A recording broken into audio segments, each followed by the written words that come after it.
everybody, this is the Vixen. So in a pure coincidence, I actually have seen the A Star is Born movies in reverse chronological order. So when I was starting to see the same things popping up once again, I was just getting a little bit,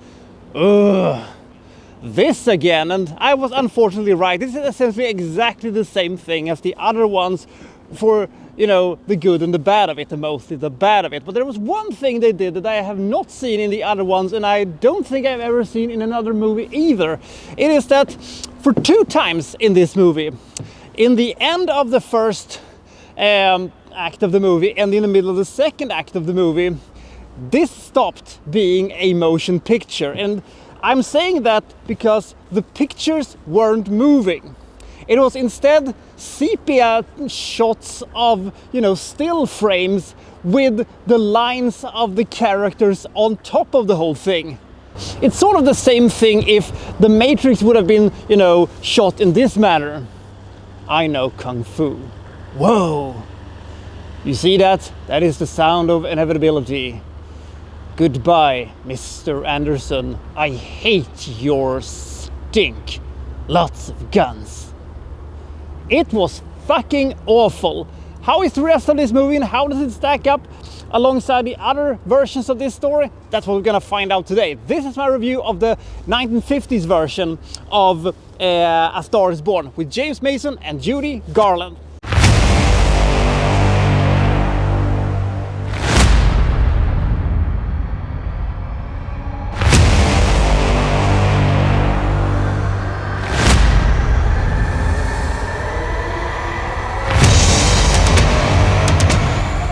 So the story of A Star is Born is essentially what the other, you know, versions of A Star is Born is. We have an artist or a performer that is, you know, a little bit past his prime. He has, you know, addiction problems and he has inner demons. And he finds then a young unknown woman, which he, you know, takes under his wings and tries to make her into a big star and succeed in doing that. And she eclipses him in fame. They get married, but you know, the demons come back to haunt him, and he just sees his stock plummet as she keeps on rising. And that is essentially what this movie is also. So James Mason is the main character in this case, and when this movie first started, I asked myself, can James Mason sing? I mean, he has one of the most soothing voices in all of Hollywood, but can James Mason sing? I know that Judy Garland can sing, but Mason? It turns out I didn't get an answer to that, because this movie does not involve the music business as, you know, the 70s and the 2010 version does. Because James Mason plays an actor in this movie, and this is one of the things that I thought didn't work out very good, because Bradley Cooper and Chris Christopherson, you know, understood that they had found something when they stumbled across Barbra Streisand and Lady Gaga, respectively. You know, a musician recognizes another good musician, but James Mason realizes that she can become an actor because he watched her sing. It didn't quite, you know, pan out, but that is none of this movie's, you know, biggest problem. So there is a moment in this movie where, you know, a very excited Judy Garland has, you know, just done her big performance of, you know, the project that she's working on, this long musical number where she pretends to be an African, a French, a Chinese woman, and other stuff as well. And it was just going on for so long. And once she was finished with that, I was exhausted, and I also realized that we have an hour left of this movie.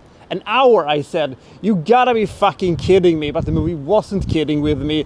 And I said, can we move along, please? Move, will you move? I thought. But the movie didn't move. And it continued with its absolute snail's pace towards the, you know, inevitable ending that is essentially the same as the other A Star is Born movies. So all of these movies have essentially the same problem, that I don't care.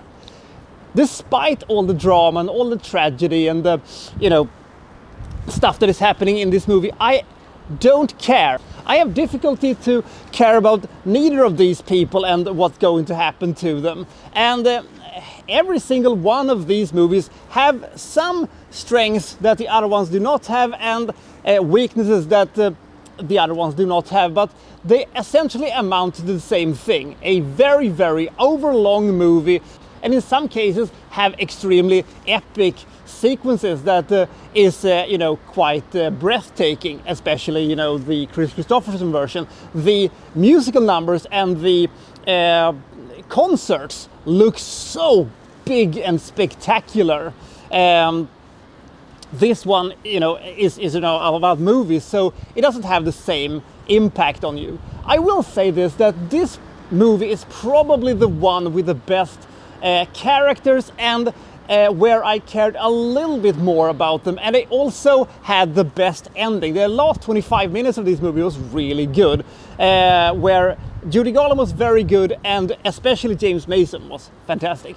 James Mason is one of my all-time favorite actors. There is nobody really that can play a damaged and also slightly pathetic character as he does. He always brings this great vulnerability to his performances, and this is not one of his best one, but a good one. And the thing is that the movie looks good, the sets looks good, and there is a nice atmosphere here, and they have pretty okay chemistry together. Not as good as the Bradley Cooper Lady Gaga, but on the other hand, I had a real big problem caring about them also.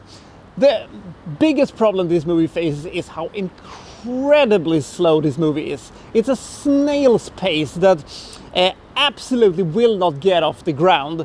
And since I don't really care about what's going to happen to these people, it is really a slog to get through. The addiction that Mason has in this movie isn't as severe or as dark or as horrible as Chris Christopherson or Bradley Cooper suffered through. I think that it has maybe something to do with censorship rules, that you cannot show too much gruesome addiction in movies, or it was just like this is what addiction looked like in the 50s, which I refuse to believe. But anyway, so should you see this movie? Now, if you have seen the other A Star Is Born movies and you're thinking to yourself, man, I really like these movies and I wish I can see one from the 1950s, then this is a movie for you. But if you didn't like, the Bradley Gaga version, or for that matter, the Streisand Christopherson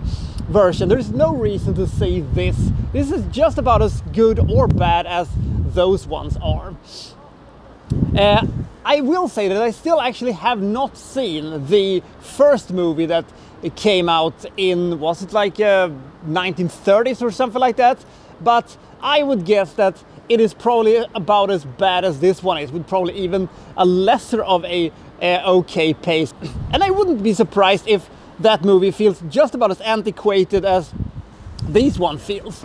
The thing is that I don't know how to improve or fix this movie. Usually when I see a movie and it is not very good, I say to myself, well, this is what I would do to improve this movie. I would, do this and that, and have other people playing the parts, or having different types of stories or whatever it is. But the fact is that I don't know how to do this. I don't have an antidote for this lackluster movie. It's not a bad movie, but like the other one, it is just barely okay. The ending is good, and Judy Garland and James Mason is very good in this movie, but this movie has an absolute snail's pace, and we don't have any interesting side characters in this movie, and we don't really have anything to attach ourselves to, and it is so difficult to get invested into this story, despite the clever way of setting up a story such as this. Maybe it is the